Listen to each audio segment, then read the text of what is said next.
Always leave them wanting less. That's what I say. We're doing installation theater. It's that theater where you go into a place and all the people are doing scenes in different rooms. You don't know what order you're supposed to be going in, and some of the actors will interact with you. You're going to love it. Now, we're going to have to book tickets to New York. Now, this is an all-lesbian rendition of Macbeth. Kate Berlant is in every room. Now that, I would say, yes, we should go.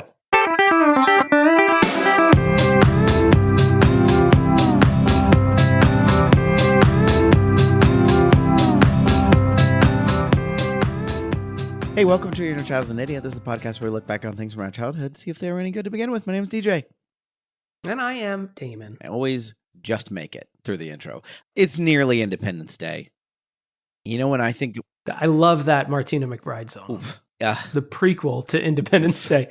It's nearly Independence Day. It's a good song. Day. And have I got a doozy for you, but I'm not going to talk about it right now. I'm going to sing about it in that song. It's one of those songs where it's really good, and then you listen to the lyrics and you're like, oh, geez. Oh, geez. I am happy to live in Nashville where there are many country gays, and I found out that she has an even more ludicrous song in her, and it's about a kid who like dresses up for Halloween and then gets like hit by a car and he dies. Oh yeah, Chattahoochee. I know that one.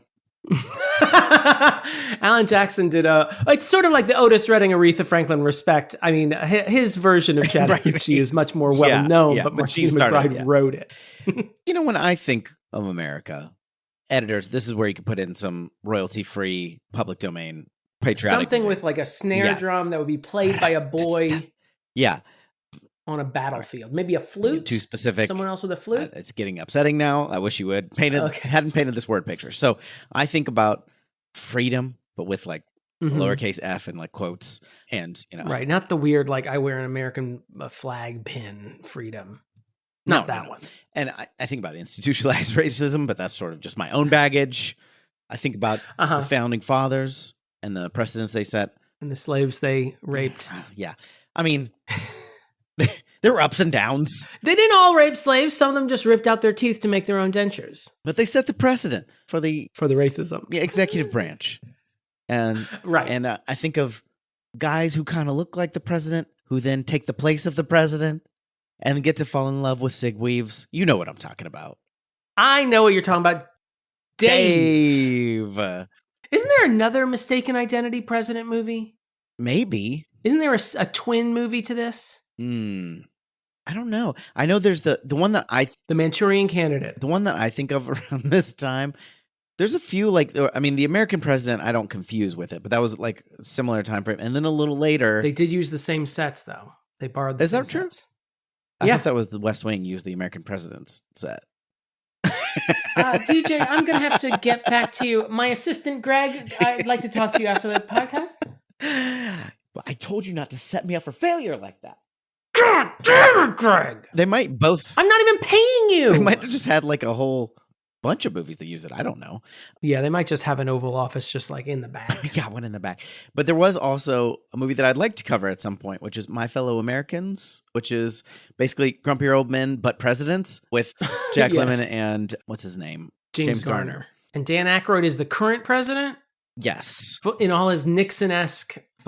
Yeah, something like that. Yeah, and there's like a scheme. I remember liking that movie, and that's not one that's going to hold up. This one I think is going to hold up. If you're not familiar with this movie, this is not to be confused with the show Dave, or colloquially what you people fans of Dave Matthews Band call Dave Matthews Dave. Right, or my Uncle Dave. I actually had two Uncles Dave. I have a Uncle Dave, so between us. So we might be related. We are. On my mother's side.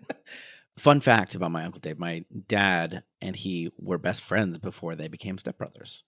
Isn't that weird? Hold on. Yeah.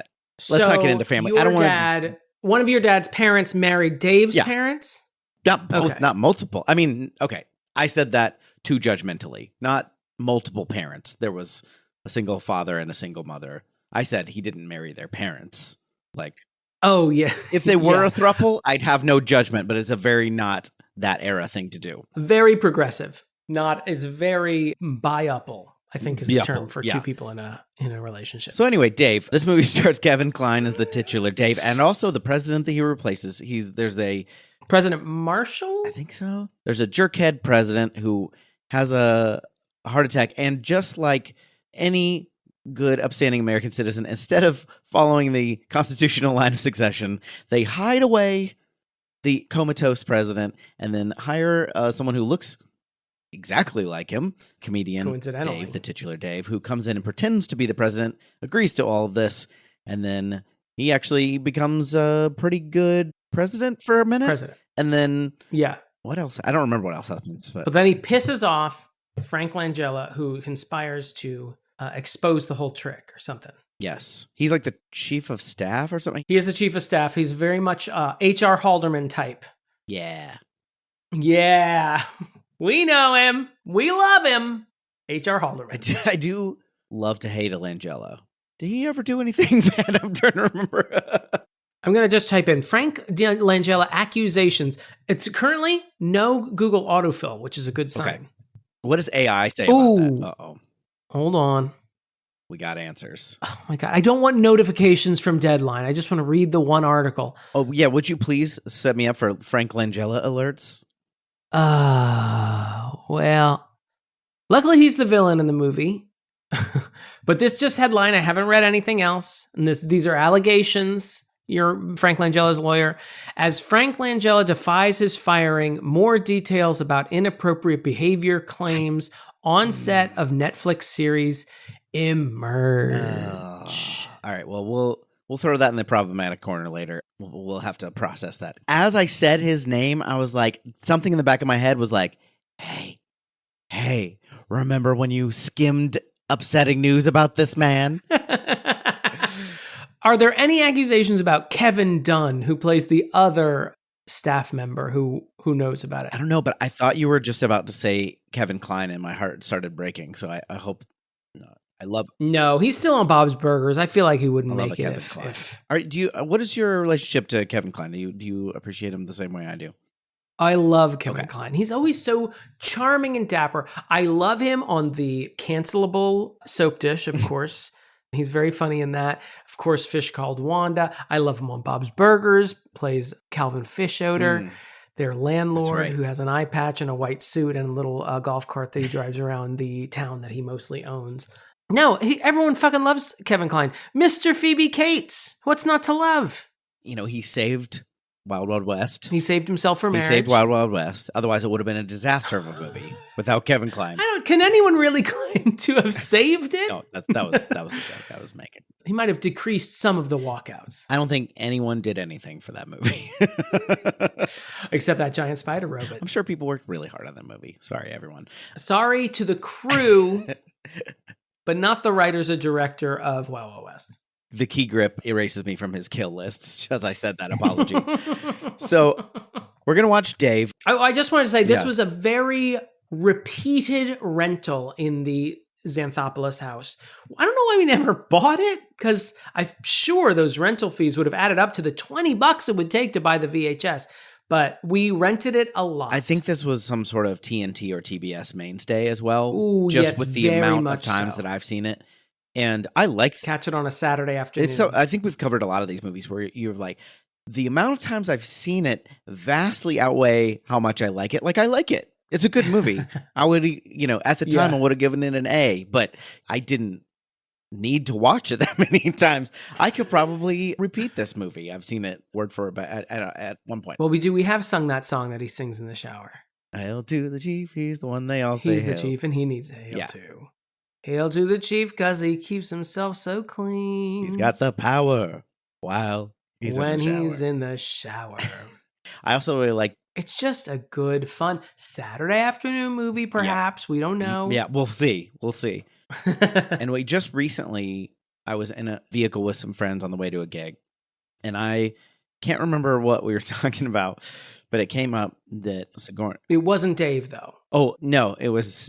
I was talking about. A friend posted a meme that was like, are there any other Sigourneys?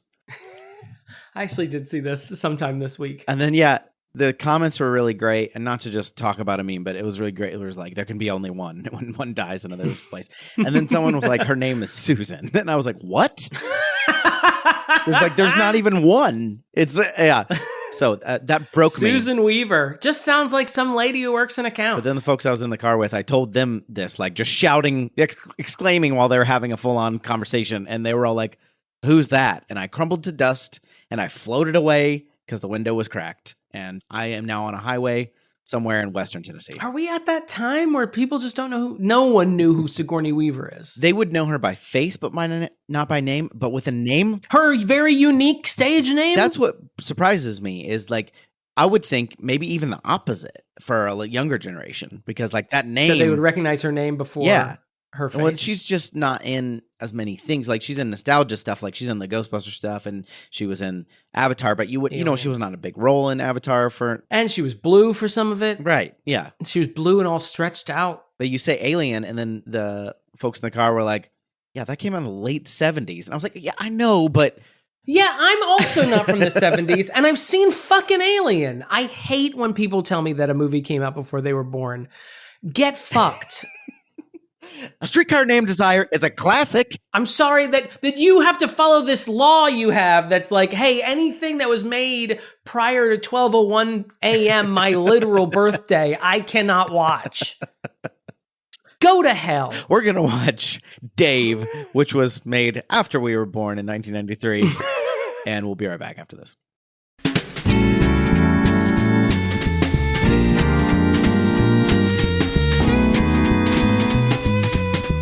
Hey, Damon, my co-host. Yeah? I just thought I'd take a moment to tell you and mostly the audience about because we're in a podcast together, Why are you telling me all this? Why are you telling me all this extra information about the show? I know we're on a podcast. I know we have an audience. It's important. A sizable one, I assume? It's important that people know about our Patreon page. Okay, and that Patreon, what's the URL for that Patreon page? Patreon. You've said it 1,000 times. Go ahead and tell me what it is. It's patreon.com/your inner child is an idiot. Oh, that's a weird way to say it. Are you Dutch? You got any Dutch in you? There's a lot of mystery in my lineage. So I just wanted you to know that there's probably some reasons that you'd want to do that.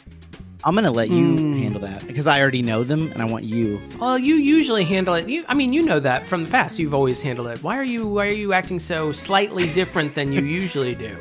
Well, DJ. I'm DJing.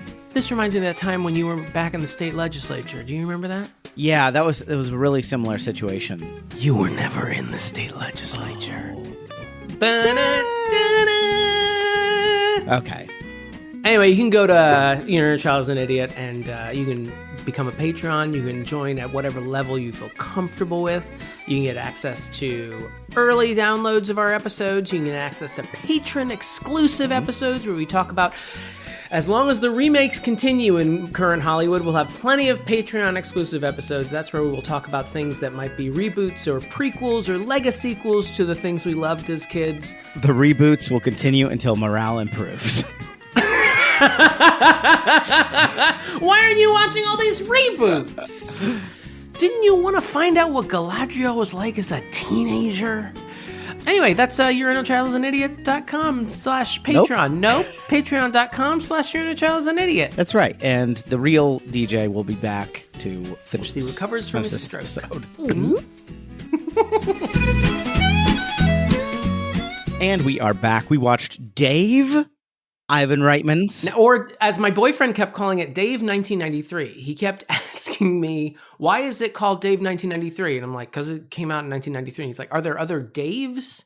And I'm like, are you asking if it's a remake of a film previously made called Dave? And he said, yes. And I said, no, there are no other Daves. There is a Dave TV show. FX series, yep. Which he was looking right at me, but I could see that what I had said had just like not entered his processors.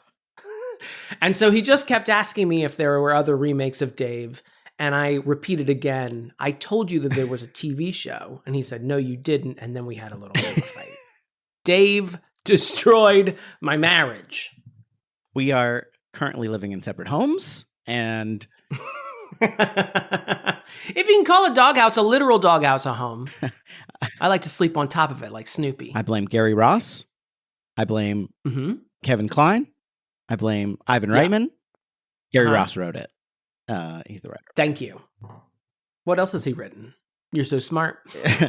He wrote a lot of stuff, wrote and directed a lot of stuff, and I'm going to look it up so that I don't mess it up. He ended up wanting to be a director at this movie. Apparently, he was like hanging out with Ivan Reitman on set because he wanted to become a director, and then he did, which is nice. That's great. He wrote Big. He wrote Mr. Baseball. Oh. He wrote and directed Pleasant. The heist comedy Ocean's 8? Yeah, he wrote and directed Pleasantville and Seabiscuit. And I like Pleasantville. And I saw Seabiscuit. The Hunger Games, Ocean's 8. And then he died. No, he didn't. He's still alive. He's been nominated for 4 Academy Awards. Yeah. Now let me tell you about his early life and career edit. This is for whoever told us to open the Wikipedia page. This is where it goes wrong. So we just start reading and click links for further information. So we start citing sources. We all remember that Newsweek article when they reviewed Dave in 1993. And I think if you go to https://newsweek.com/archive/1993/November/Dave _open parentheses review end parentheses _ garbage file. You can look over that review. That I don't know. That's a 30 Rock joke. Okay. Want me to do a little recap of Dave? I would love for you to do a little recap. Basically, it's the same as what we said in the intro. So there's a man, Dave Kovic, that bears a striking resemblance to the current President Mitchell, and he is working mostly at a recruitment office trying to get people temp jobs and stuff like that. But on the side, he does some presidential impersonations, which is a job. And the President Mitchell, the other Kevin Kline, is a kind of a D-bag, and he wants to use a double for when he wants to do his one of his secretaries. And so he hires Dave to just wave to the crowd and walk through. Dave's like, that's a great time. Love it. And then while that's happening, President Mitchell has a stroke while he is in coitus with Laura Linney. Well, yeah, I mean, that's common in sexual congress. There's usually some stroking and... Oh, no. Am I not following? The bad kind of stroke. Oh, in the brains. Yeah. Okay. All right. This is actually what Clarence Carter was talking about when he said he be stroking. He was talking about the bad kind. So he... that's not even what he says. Anyway, so the real President Mitchell is comatose from his stroke, and Chief of Staff, bad guy, Frank Langella's character, Bob decides, I don't want the vice president involved because he's an actually good person. I want to continue my agenda. What'll happen is we'll throw some scandal at the vice president. He'll get kicked out. We'll appoint a new vice president, say me, for example, Bob. Who, I mean, if I pass the test, and then, which I will because I'm in charge. Because I'm in charge of all this. So basically a coup happens, and so they employ Dave to continue impersonating the president. And they convince Dave to do this, even though he's like, is this illegal? And then he does, and in doing so, he makes real legislative change that wouldn't super be possible by a president, but that's fine. And then the first lady figures it out. Things are going wrong, and they said, we're going to get out of here. He fires Bob. Bob brings up allegations that are all true of the original president, and Dave fakes another stroke during an address to Congress, and then he slips out into the night to regain his life as a normal person named Dave. And then the first lady, who has since become enamored with our Dave, the exact replica of her husband, which is weird. Who's probably the most famous widow in America now. Recognizable by face by almost anyone in this country. Go on. Sorry to interrupt, but go ahead. Well, you're forgetting a very important point, is that she wears a hat, and then she finds Dave some months later, and he's running for city council with a way too large staff for a city council campaign. And yeah, well, they're all his temps. Comes to make out with him, and jaunty music to close it out. Can you imagine if, God forbid, President Barack Obama died in office, and then Michelle Obama, months later, started dating a guy who looked exactly like Barack Obama? Wouldn't that be fucking weird? So much like him that even though the world at large doesn't know about these hijinks that the movie sets out, they don't know that he's impersonated the president for months, but even still, they would know that this person did some impersonating on the side. So Michelle Obama goes to a Barack Obama impersonator who had some small dealerships in Virginia, goes to Stephen Root's dealership and presents himself as a Bill Mitchell impersonator. And then she starts dating him. I'll tell you what. She's got a type. I remember even as a kid, I was like, how would this work? There's a few, this is a comedy movie, and this is one of those things. This is a comedy movie. Where they give enough lip service to the kind of answers to those questions that I'm like, fine. But if you really hold it to scrutiny, none of this works. None of this really works. And it's okay. Not to mention, he also now has a former Secret Service agent of that president that he looks so much like that we're all still mourning because we don't know how terrible. He seems so nice at the end. Yeah. So now he's fucking the wife and hiring the staff of the former president he looks like. It's very like, so weird. It's very like, I want to wear your skin. It is a little, I want to go just real quick, a quick Damon's problematic corner. Can we kick it? Oh, okay. Is this about the amnesian joke? Can we kick it? Yes, we can. Can I kick it? Yes, you can. Can Jackson What do I kick say? Yes, he could. Potentially. He's not here. Ooh, watch out now, y'all. Damon's got a problem, baby. Ooh, watch out now, y'all. Let him know about it. There's probably other problematic things that I'm not thinking of, but I really just want to talk about Frank Langella real quick. Did you look into this? I forgot to look into I did. this. So apparently he was on the Netflix Fall of the House of Usher originally, and then he got fired. He got investigated for like sexual harassment. And so there's a Deadline article. Basically, they had published the story, like the story of he was being under investigation, and then Frank Langella like wrote an open letter, and they published the open letter, that's cool. That they just were like, here's what he said. And so it's a little like the whole thing is, to recap it, you should go read it if you're curious.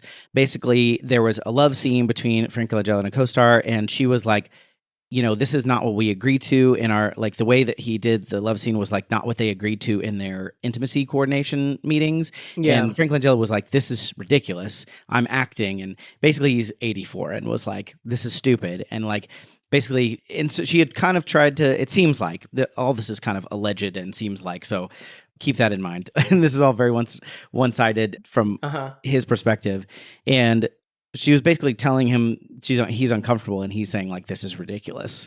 And there were like comments and like little touches and things that you would expect someone who was of his age, but also not trying to improve or change or do anything that help his co-stars feel better. And so he's like, I've been canceled, and like in the last decades of my career, this is ridiculous. And this isn't America and this kind of stuff. So it's a little bit like, when in doubt, make it the biggest thing that's ever happened. I don't mean to, on one side, I don't mean to downplay if his co-star felt uncomfortable and like felt like she was in a bad work environment. I think that she did she went through the right channels. She did. I don't know who this is. And on the other hand, it does seem like one of those versions of like an old guy just like refuses to kind of get with the program. And he's kind of justifying it like, this is ridiculous, right? And everybody's like, no. My craft. No. Yeah. It's people voicing that, the way that things have been done aren't considering all the factors. And so you're saying, I've always done it this way. And we're saying, I understand that.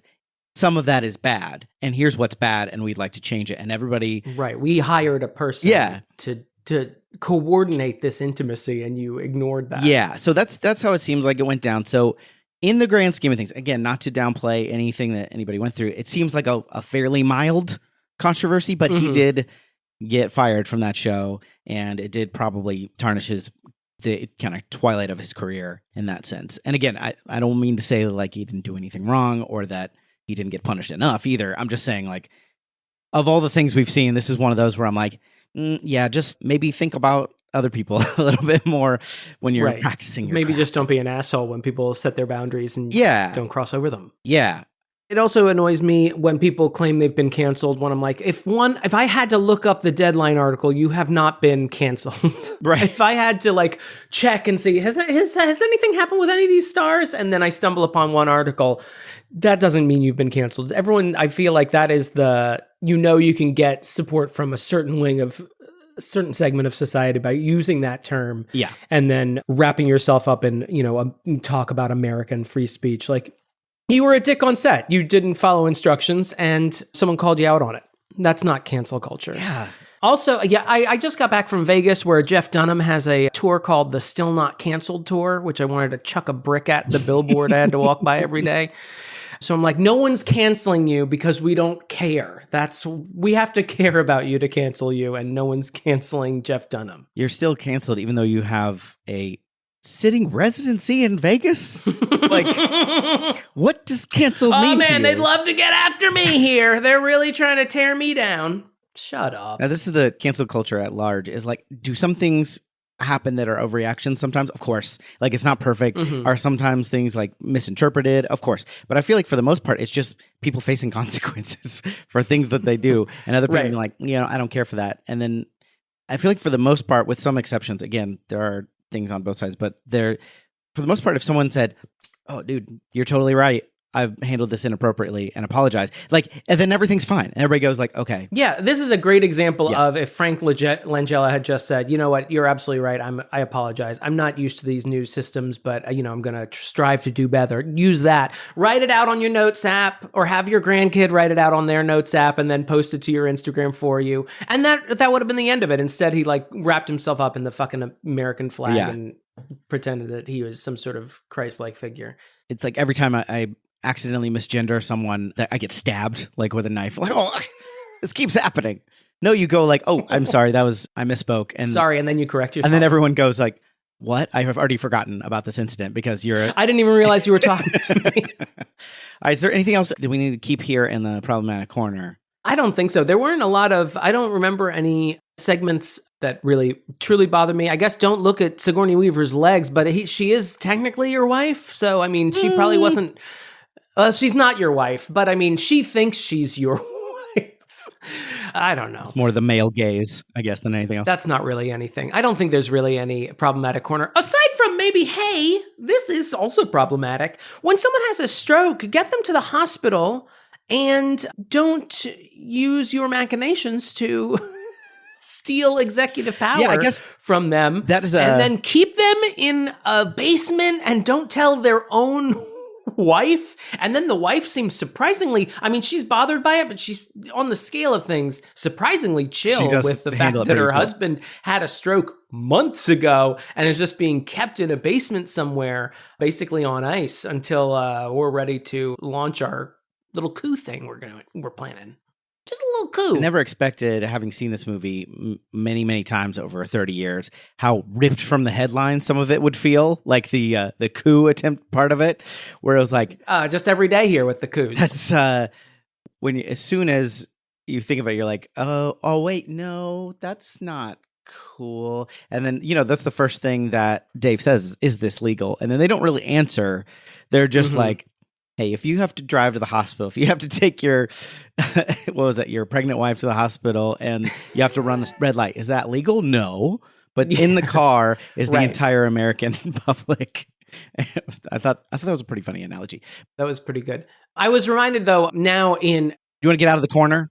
Oh, yeah, we can get out of there. Ooh, watch out now, y'all. Let them know about it. I was just going to say, the things that Bill Mitchell, aka Dave, were accused of, the financial dealings, the putting pressure on regulators. I was like, who cares? Right. We don't even give a shit about this stuff anymore. Yeah. It's positively quaint that anyone would care. It is. It really is. Or that when there's any announcement that everybody's like, like in Congress, now they just be like, boo. I haven't seen the tweet yet, so I can't respond to any of your questions. Goodbye. At least we don't have to say tweet anymore. We could just say the X. Oh, yeah. I didn't see the X yet. It's just much more natural. I apologize. I haven't seen the X. Is there controversy besides conspiracy theories with Oliver Stone or something? Because he does make a brief appearance in this. Yeah, I think this was, he was still riding the JFK wave. So I think he had like but I mean, I'm trying to think because he's still sort of ridden the conspiratorial thing. Let me look up because he's had a few post JFK movies that are a little bit conspiratorial. I'm trying to see though. Hold on. But yeah, I think this was mostly a reference. His appearance in here is mostly a reference to JFK. I thought that he did Nixon after this, which was also kind of not conspiratorial, but like really made Nixon look like some sort of like Shakespearean villain. He also did W in the waning days of the George Bush administration. So yeah, he has a little bit of a, like, even when I probably like align kind of with him on a lot of things, and I'm still like, okay, dude. Again, trying to make W and Dick Cheney look like sort of masterminds and supervillains. I'm like, they're just fucking idiots who think that they can do things they can't. It's not really all that difficult. They play into that in his cameo in this. He's on TV being like, see, he looks different. If you look at two pictures, the president looks different, and he's absolutely right. And so they're playing into it. He even mentions that he's left-handed now. Yeah. Dave just like quickly turns off the TV. I thought that was a good bit. I like that bit because it also ends with Larry King. He's in an interview with Larry King, and Larry King goes, Oliver, don't you think you're just being a little bit paranoid? And then Oliver goes, Larry. And then it just goes, Oliver. And then Larry. And that's when he turns it off.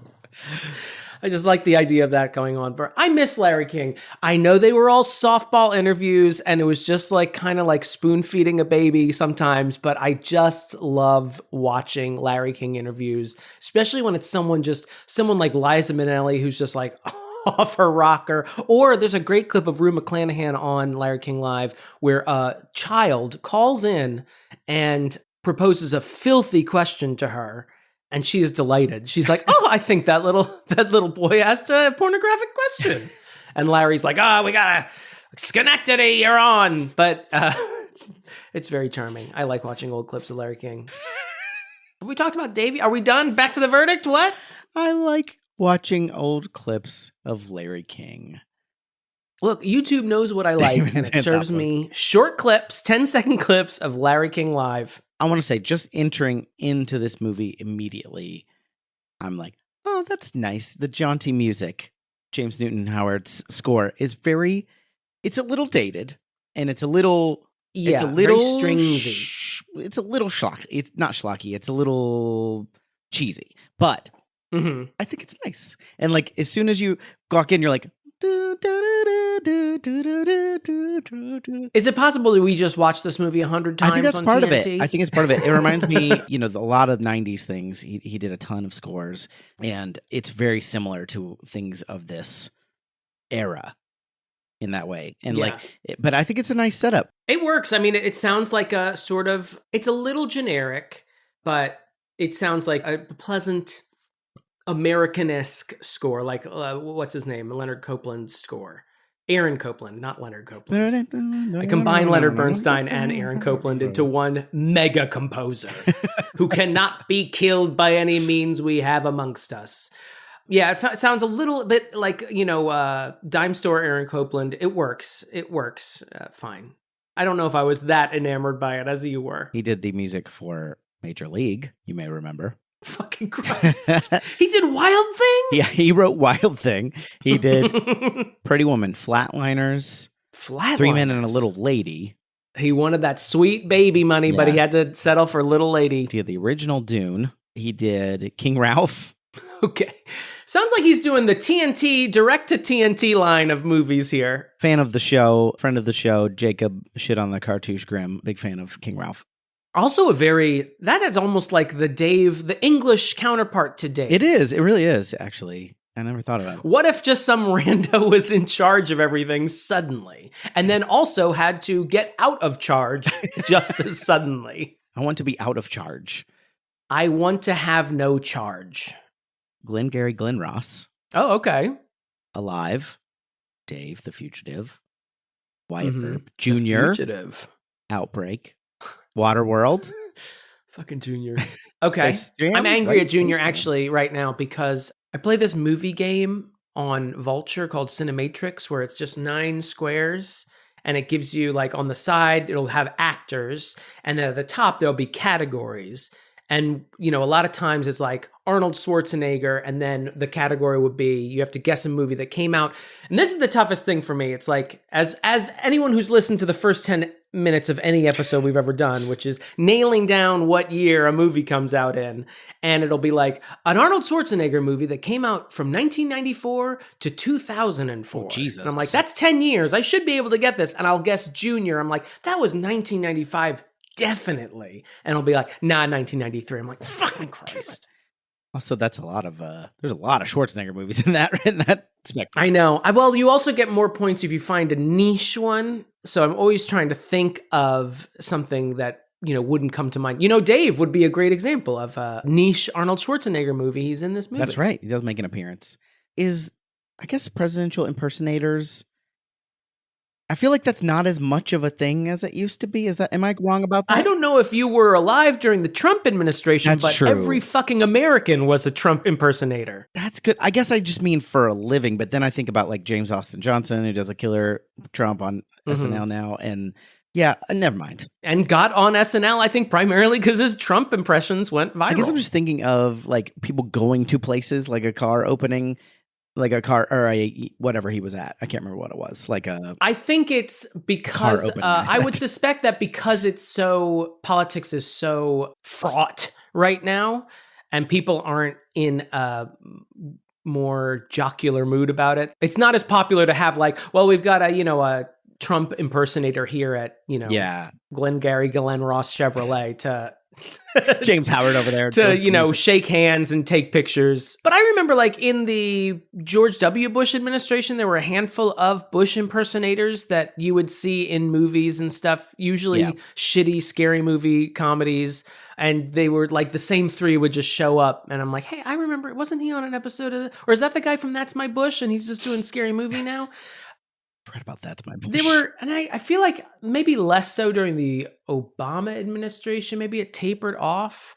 But I feel like, yes, in the 90s, you might have like Bill Clinton impersonators or Bush 1 impersonators. Like I remember in Naked Gun 2, there's a guy who plays George H.W. Bush, and I'd seen him in other things after that, also playing H.W. Bush. So I think there are a few people who like make their living looking like him. Now, for the record, I would never mistake that man for George H.W. Bush in actuality. Like if he showed up and did the State of the Union and be like, that's not President Bush. Yeah. What are you fucking talking about? Yeah, that's the whole like doppelganger thing is like, I mean, they are obviously played by the same actor, so it works pretty well.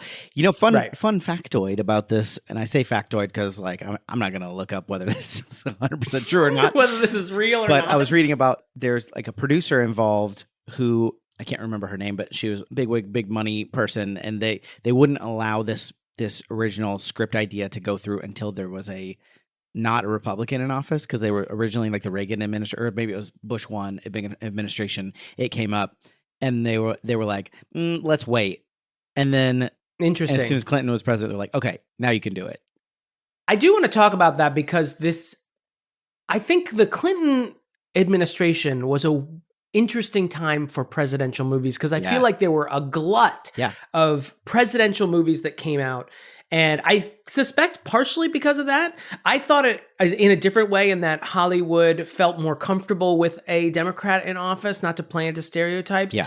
And they were in a better mood and so eager to sort of play around with it. I think also there was an urge to sort of sand off the more questionable edges of Clinton. I think of this movie as like, well, he's a philanderer, but what if he suddenly just dies and a better person shows up and starts doing better policy? Wouldn't that be nice? And I thought of The American President, another movie that, took over many Saturday afternoons of my teenage and 20s years. And that one is like, well, what if he doesn't have a wife at all? And then he can date all he wants and he can still be, left of center, and the philandering part isn't even a problem anymore.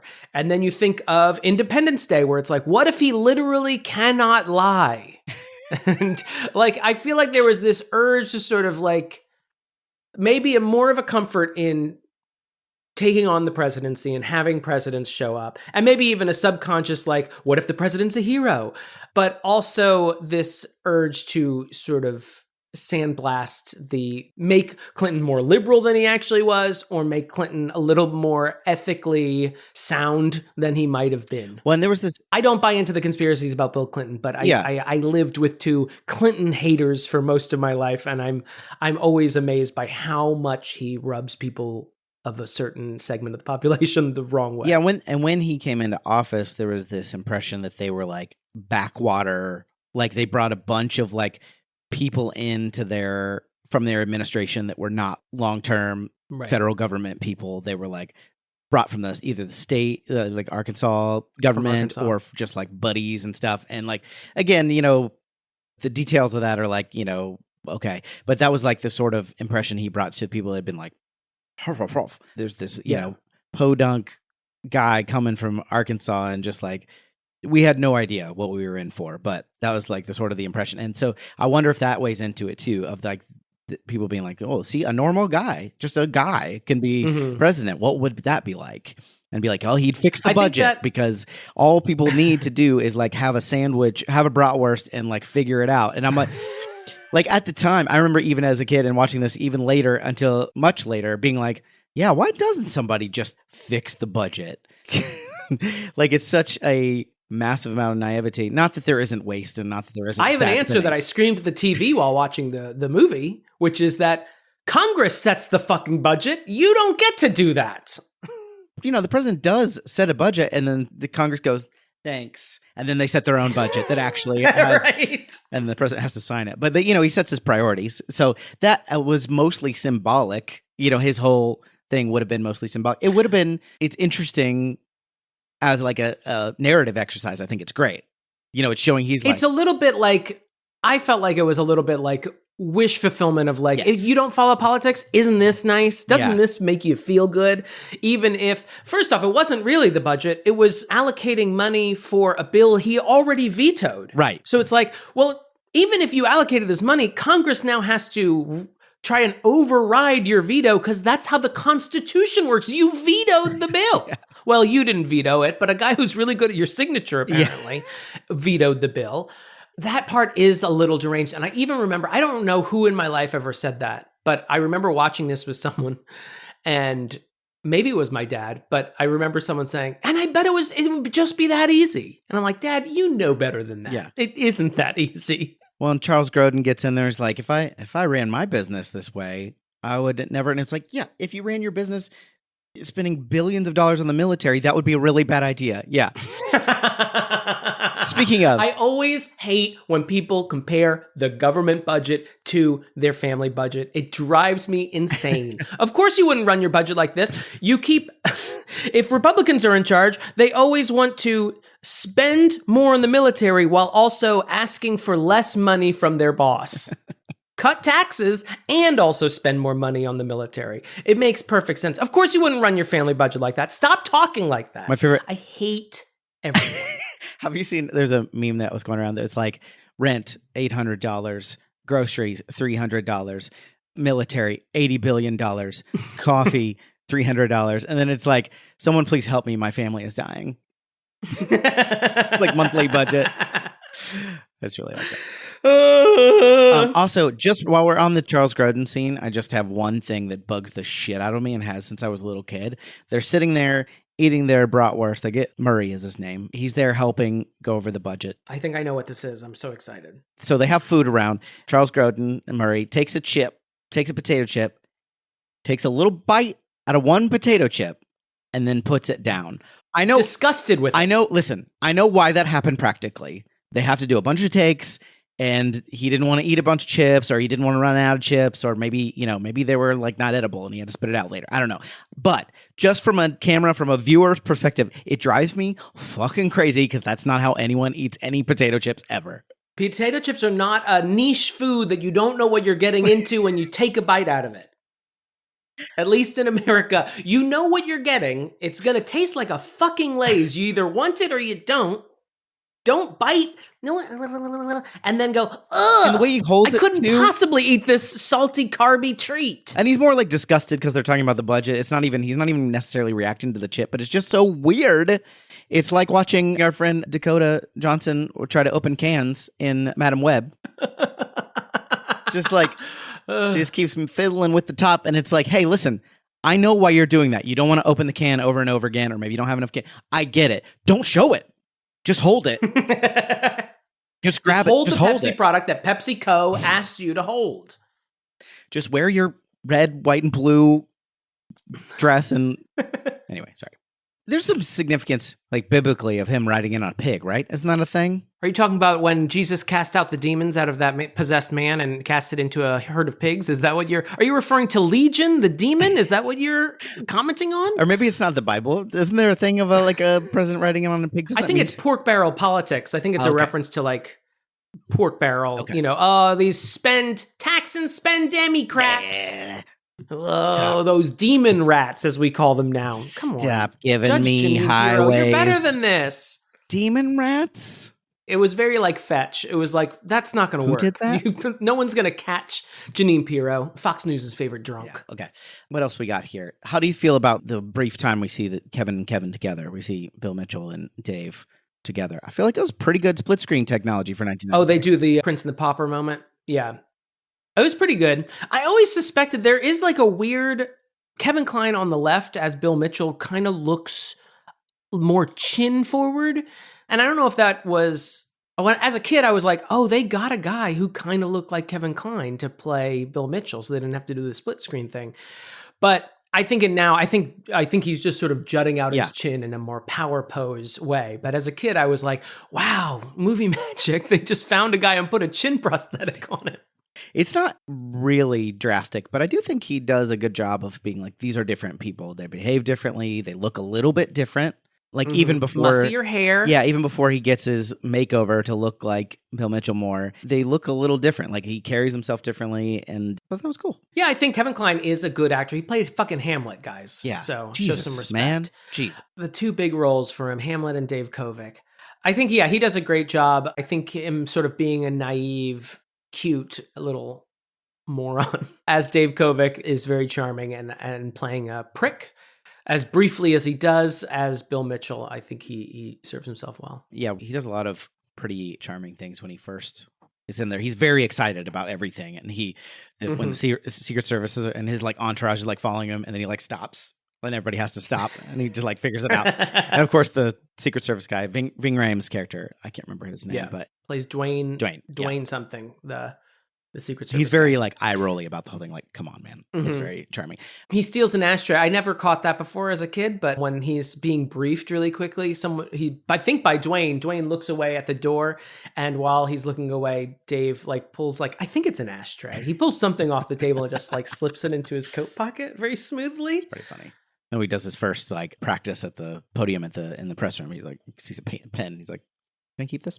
Can I keep I this?" like that whole thing where he's like, he has memorized a speech. Obviously, he's had to do these impersonations before, and he's got this whole speech, and they're kind of like, wow, he really looks like him. And he keeps pointing to his own hands. He's like showing that he knows the gestures. He's like, and this, and he's like, and he keeps like pointing to his hands as he's like making the gestures. I thought that was really good. And then I will say, I mean, having watched this now, I think this movie gets away with a lot because of how charming its cast is. Absolutely. Because I remember Tyler had never seen this, and he threatened me before we started. He's like, I'm going to start watching this with you, but I might go upstairs and read my book. And I'm like, okay, it's on now.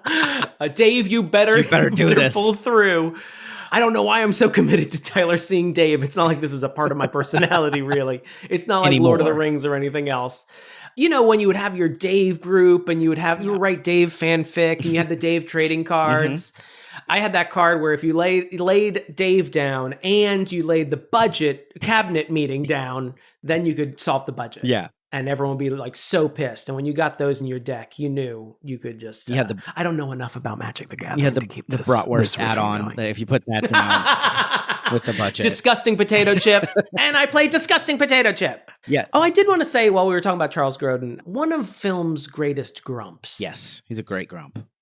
Rest in Maybe peace, that was Charles he was still in that Beethoven second hangover, but he's really charming. He doesn't get a lot of like lines that are solidly funny, but I think, again, like going back to I think the cast brings a lot more to this than the script does. Yeah. And him just like squinting at Sigourney Weaver at the end, or him whispering like, get out of here when he's leaving the White House after the budget meetings.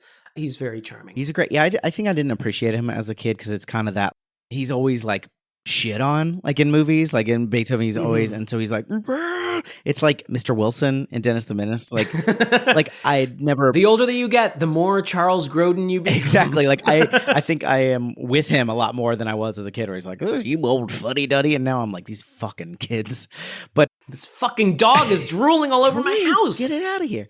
He's very charming as like at the beginning. So he has like an accounting firm, and he basically hires anybody that Dave can't find work for. So he's got this like office full of temp workers that work for that have nothing to do. Yeah. That was really also, how good are you at running your business that you keep hiring these fucking people for your friend? Yeah, that's a good point. You shit on the federal government, but look at yourself. While we were doing, I forgot really one of my favorite charming things when he first is doing I'm the president now, I guess. He picks up the phone in the residence and there's a Secret Service like, yes, Mr. President. He goes, nothing. Oh, good night.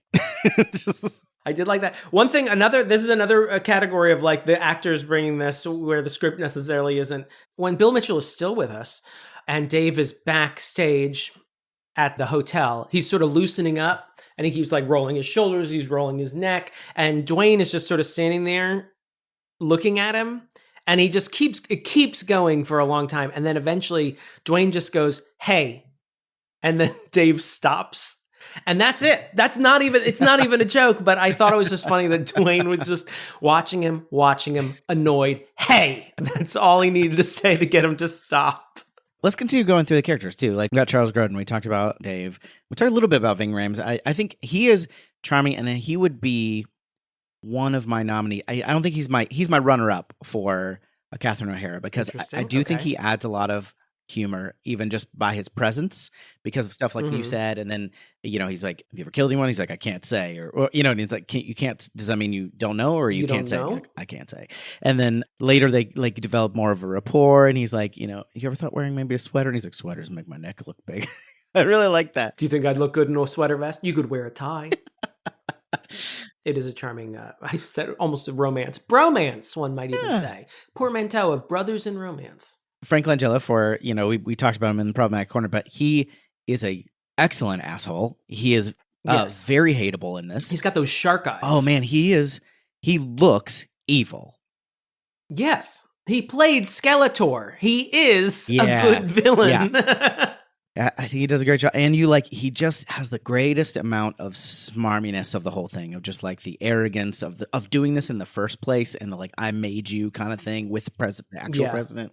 And then of course, like his whole machinations of like trying to become the president. And he's like, I was a senator, like he has some actually pretty funny lines when he's yelling at Kevin Dunn's character. At one point, what does he say? Oh man, I can't remember what he said. He's like yelling. He's like, I was on Who's Who in Washington 9 years in a row. Hi, Judy. Like Judy walks by and they both go like, hello, Judy. So he's like clearly got like some rapport with everybody. And then when he's yelling earlier, he gets really mad because Dave calls him out on something, and he's like, he's not a president. He's an ordinary person. I can kill an ordinary person. I can kill hundreds of ordinary persons. Yeah, he's very scary. I liked now I can't remember the line, but there's very early on when I think they have Dave in the White House in the Oval Office for the first time, explaining, while not also fully explaining the scheme. I think Dave is like, I did a good job tonight. I know you didn't want me to talk, but I just felt the moment or whatever. And Kevin Dunn like, no, we thought you did a terrific job, don't we, Bob? Yeah. And Bob, who rarely smiles in the movie, just like sort of smirks and goes, terrific. Absolutely haunting. Yeah. Yes, I mean, he is sort of, I think I mentioned Halderman in our introduction, something I try and do every episode. But I think he is sort of playing that chief of staff who's like almost, I mean, this precludes Dick Cheney, but in that sort of vein of like the guy who's pulling the strings in the background.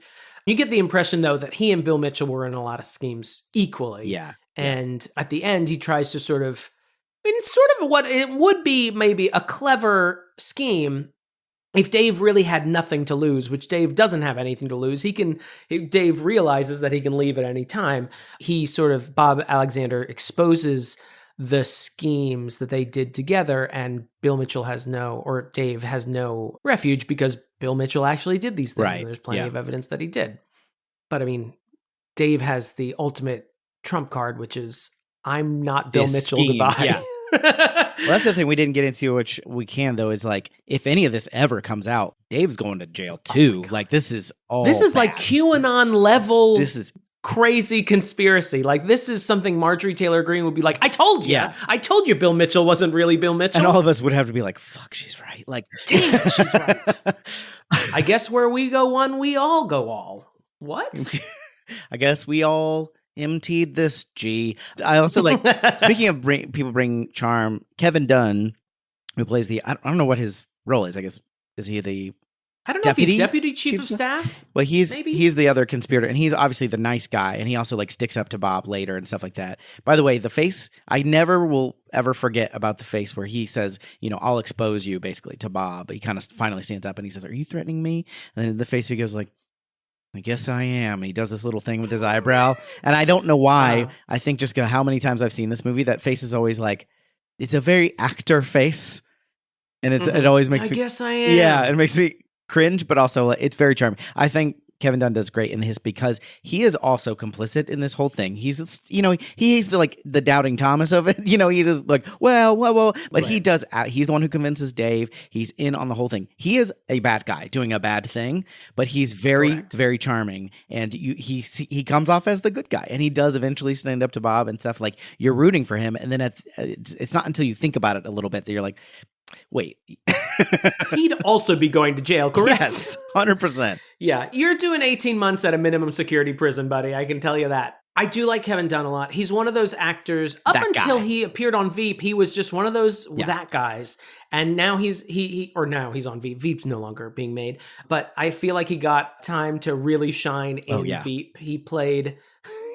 He played, I think, formerly the president's chief of staff, and then he became Selena Meyer's chief of staff. And he's always drinking coffee, and he's always commenting on the fact that he is going to die soon because he's going to have a heart attack. He's very charming in it, and I'm sure gets plenty of filthy insults to throw at various characters. God, I love that show. If you ever just want to find creative insults, very filthy insults, that's the show to watch. Jolly Green Jizz Face was one I just saw recently. Again, YouTube served that to me unprompted. It was like, do you just want some Selena Myers yelling at Jonah? Great, here you go. I'm kind of saving Sigourney Weaver still at the end because there's also Sir Ben Kingsley, which we haven't brought up at all. He appears very early in the opening credits and appears very late in the actual movie. Yeah. He is our vice president, Nance. Yeah, Jim Nance. Named after John Nance Garner, I imagine. Jim Nance is a announcer. I don't know I think it's John Nance, but I think he's named after the vice president that referred to the vice presidential role as a bucket of warm piss. Okay. Nance Garner. But he's apparently I think now that I'm older, I realize a little bit how vice presidents work. When I was a kid, I thought vice presidents and presidents were best friends. Yeah. And now I realize oh no, they sometimes hate each other, like Ronald Reagan and George Bush. And sometimes to just put on a ticket to make up for whatever people think the guy at the top of the ticket lacks. Sometimes a crowd, for example, in this example, morality. Yeah, sometimes a crowd threatens to kill them and then you just kind of go with it. If you're vice president. You don't know who you're going to vote for, but you just can't vote for that guy because he almost got you killed that one time. Yeah, he doesn't get a lot to do in this. He gets a couple scenes, but he's clearly just they call him a Boy Scout when they're talking about him. That's why they have to send him to Africa. I do well, they call him a Boy Scout to each other, but they convince Dave that he's insane, and that's why he cannot ascend to the presidency. They have to do this scheme. And so it's also funny when he appears for the first time, he was sent on a goodwill trip to Africa, and he's just got all these accoutrements that he collected from Africa. These are gifts from the king of Togo. He has this ceremonial mask. And so it makes him seem also still crazy. Yeah. Maybe that might be something I might put in the problematic corner. Not in the problematic corner, but I might put it in a box and sort of kick it towards the problematic corner. Yeah. because it's To got be organized like sort of later. African-inspired music, and he's like got all these, tribal things around. Who knows how accurate they are, and it just feels like it's playing up this like, ooh, he's exotic and weird. Yeah. And then he's just a super nice, normal guy who is not in this community. Who's not a morally corrupt bastard. I do want to like work that into normal conversation. Just when I come to your house for a housewarming party or like a Christmas party or something, and just bring something big. These are a gift from the King of Togo. Yeah, and I think I guess there's some other ancillary characters. Dave's assistant doesn't really get much, but she gets a few lines, and she's like, are you talking about Laura Linney? No. That's Bill Mitchell's assistant, but like his assistant at the staffing place where she's got this whole storyline that we learn a little bit about where she's getting engaged and there's this boyfriend. I'm not sure why that exists. It feels like something that was cut. It does. Doesn't she feel like a little too much personality for a person who's just like in maybe 2 minutes of this overall runtime? It feels like a storyline that was trimmed off. Yeah, and they like have a conversation. He has to like call. Bob's like forcing Dave to call and be like, "Hey, I'm going to be gone for a while," basically explaining his absence. And I fell in love, and I'm in wherever. And he starts like making up things, and she's like, "Wow, he really is in love." It was like, I guess because she's like love crazy because she's in love or whatever. I don't know what that was all about. I wish I knew more. Faith Prince is her name. I like her. She sounds like a character from a comic book. Probably. Faith Prince, intrepid reporter, Faith Prince? No, she's the alter ego of Dazzler. But mainly what I want to talk about is Sig Weaves. We get her... Susan. I call her Sue. It appears at the very beginning where she like has an appearance with the president, the real president, with Bill Mitchell, but then she doesn't really have any lines, and they kind of go... It just shows their frosty relationship because he throws the leash to the corgis to his assistant, and she... throws off her scarf or whatever, and they like go in separate directions. They don't even look at each other. And that was really all that establishes. But she doesn't get any lines. She doesn't really appear until it's like a half hour into the movie. Yeah, it's pretty late because they just don't talk to each other. Yeah, I thought she like brought a lot to it. I mean, it's obviously like the love interest is like sort of a big framing of this movie, but I thought she brought an energy that was nice. She doesn't like get a bunch of laugh lines or anything like that, but she gets a couple, and she brings a lot of tension to the relationship because like we were texting like his first major public appearance after the very first one, but where he has to like say a few things. It's with her, and he's like right after the stroke. He's like, "Can I start with a cousin or something? Do I have to go with?" I did like that. I do like. I mean, I love Sigourney Weaver in general, and I think she's really good in this. She does look like a first lady with her, short, no nonsense hairstyle and her beautiful scarves that she wears around her shoulders. Yeah. And this isn't a line from her, but when they're showing Dave around when he initially takes the job, they're like, and down there is the first lady's room. And he goes, "The first lady." And they're like, "Don't worry about it. They barely speak." And he's like, "What happened?" He's like genuinely concerned about their relationship. But yeah, I think she does a good job. I think she's sort of like, because she adds a lot of tension to it because she would be, of course, the person who would be able to perceive that this is not, the man she married. And she does 100 years ago. And she does, because she can find out that Kevin Kline is actually still physically attracted to her. Yeah. And that was the dead giveaway. And also, I mean, she is, unlike presumably Bill Mitchell, she has actual causes that she is concerned about and passionate about and actually working for, specifically, child homelessness. And when Bill comes along with her on a sort of a visit press junkety thing to a DC homeless shelter, he comes along and wins over the crowd with his magic tricks with that kid. That did give me hot eyes. I'm not Inhuman, but I also was annoyed at myself for getting hot eyes at it because it felt so cloying and tricky of the movie. I was like, of course I'm going to get hot eyes at this. I feel so manipulated, but it is very charming.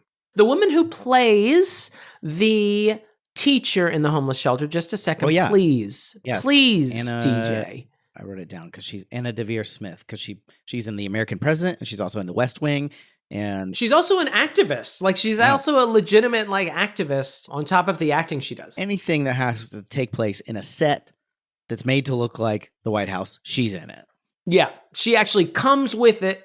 She's just in a closet, and she's like, "Hello, I'm going to be playing either your chief of staff or your speechwriter, whatever you need, I'm here." You get this portrait of George Washington, and you get me. You get this bust of Dwight D. Eisenhower, and I come with it.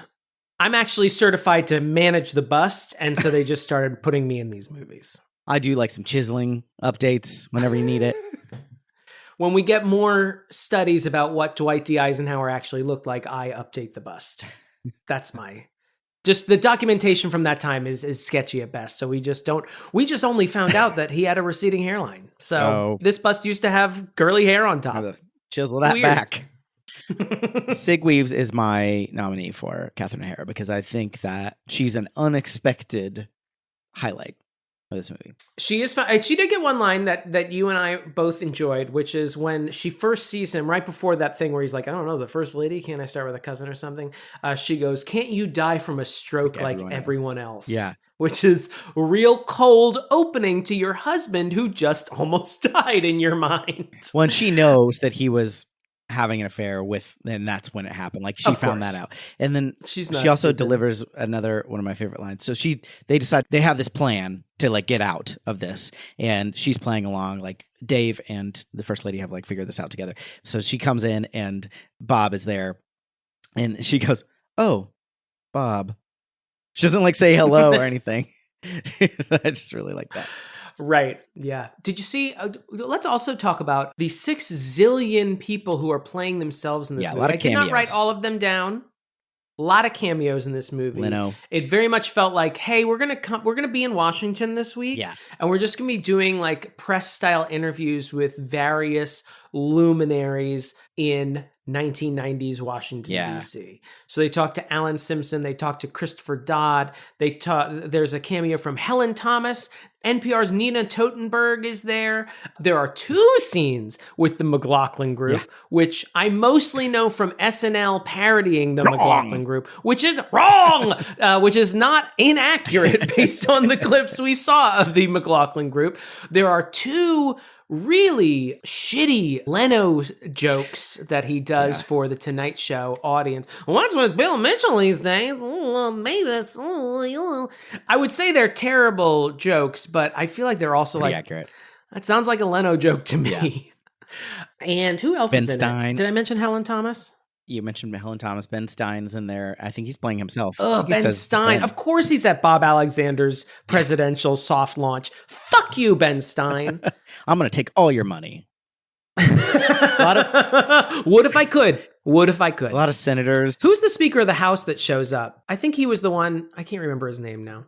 Hold on. I think it's under Reagan. There's a Paul Simon, the senator, not the singer guy. I think it's Tip O'Neill. Tip O'Neill shows up just to say, hey, the president looks healthy. Yeah. A lot of this, like, would you like to say something anodyne about a fake character? And they're like, yeah, sure. Sure. I'll make you do 90 takes of this. They even like put chyrons at the bottom of the screen. Yeah. Just so that I know, if I don't follow politics all that closely, I know that hey, that's Alan Simpson. So show some fucking respect. You know what my favorite thing is? Non-actors being forced to do written lines. It's my favorite thing. At least with the McLaughlin group, they didn't like, it seems like they didn't give them lines. They're just like, here's your topic. Here's your stance on that topic. Go. And they did. And it was like, it's a little more stilted than probably a real conversation would, but it was pretty good. Leno is clearly like doing his Leno thing. And I think like, that's about how he delivers real jokes. And then, all the looks like he's going to be getting 18 to 20. And then all the senators and stuff, like the most stilted Helen Thomas, like,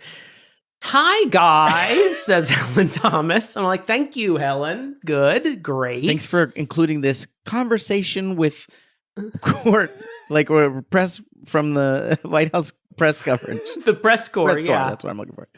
Hey. What do you think this is about? Like, you don't need to include, it just felt like bragging at some point that Ivan Reitman is like, yeah, I directed Ghostbusters and I can get Helen Thomas in a room whenever I want. Hey, Damon.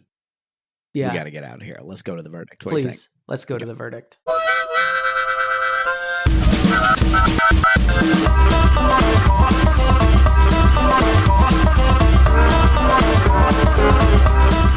Damon. If that's your real name, if it's not some doppelganger playing Damon, what is your verdict?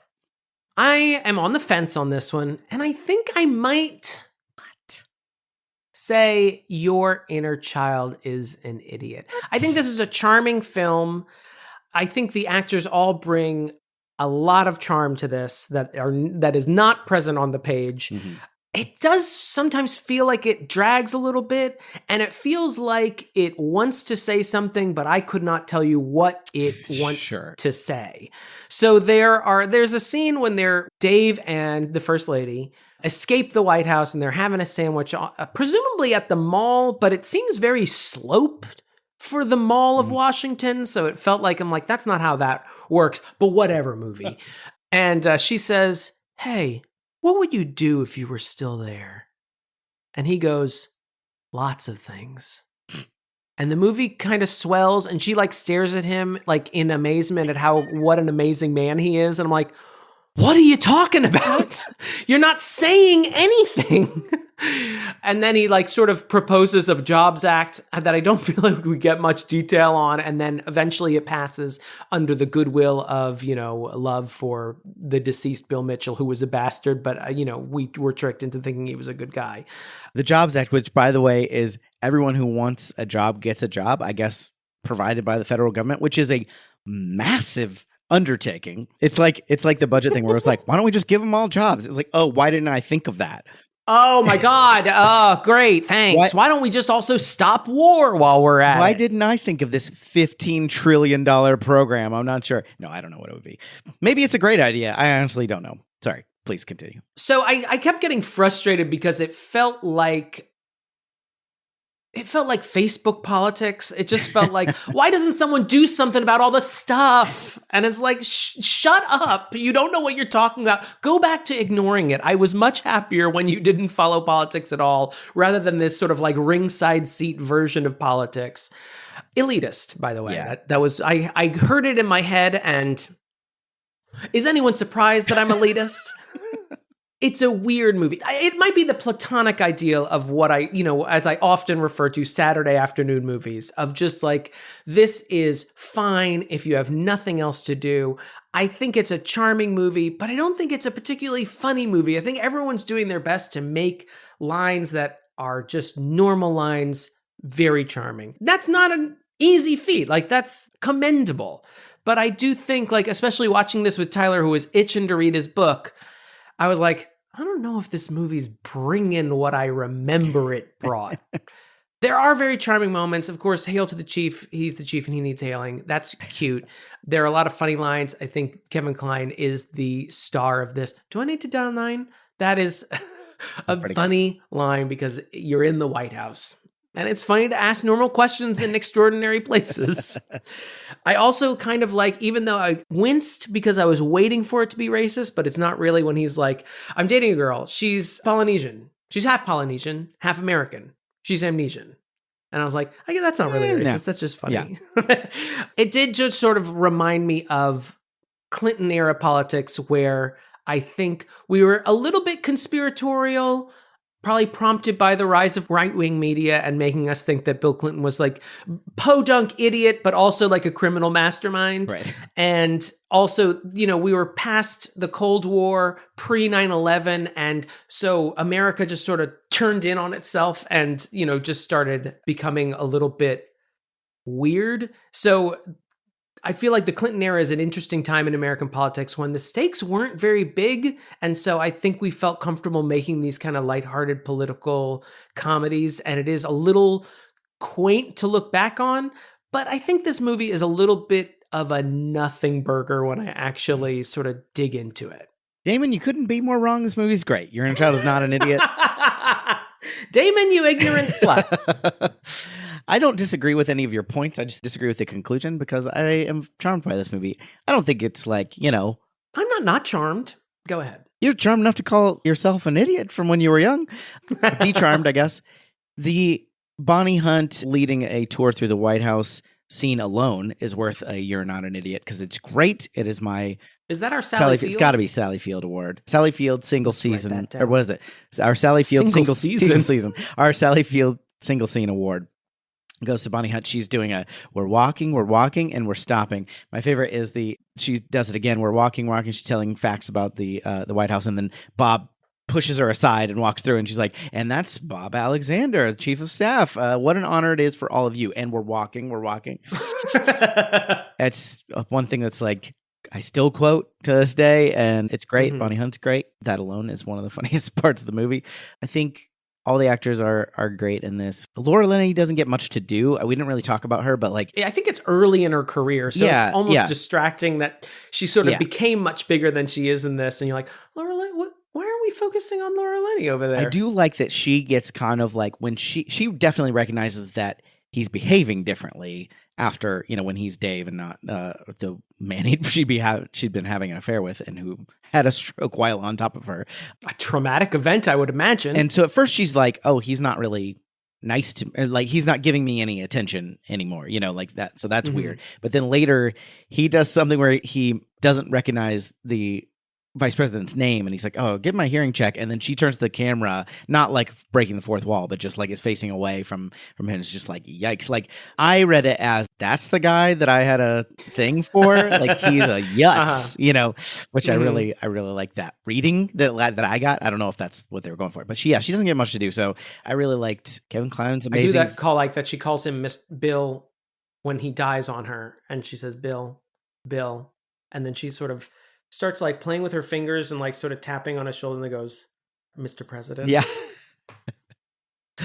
He's dead though, on top of her. Well, he's comatose at least. Oh, that's true. Bing Rames is good. Sig Weaves is great. Frank Langella is great. who do you want as your...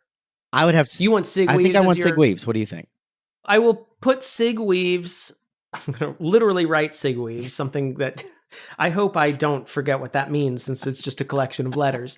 But that's great. I do agree that Ving Rhames also is a close second. Yeah, he is very charming. He's great. Yeah, I like this movie. I don't know what you're talking about. It's a great... I don't hate this movie. I just feel like if I saw this movie today, just borrowing from the premise of our podcast, if I saw this movie today, I'd be like, okay, and I'd forget about it in 2 minutes. You're the dumbest person I've ever met. What do you think, everyone? No, I don't want to go to the mat that hard for Dave. I don't disagree with any of your points. It's not perfect, but I actually really enjoy it, and I would probably watch it again. One more thing I want to bring up. By the way, you're covering the overage, by the way.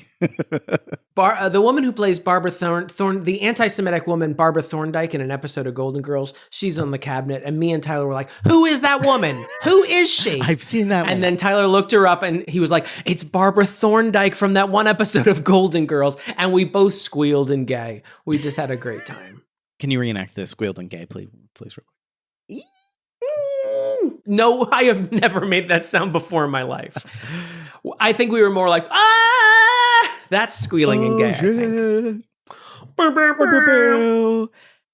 And then Dick Vitale was there. I don't know why he shows up every time we bring up Barbara Thorndike. That's Barbara Thorndike, baby. I think that's not the first time I brought up Dick Vitale on this fucking podcast. Well, it's a sports podcast, so it makes sense.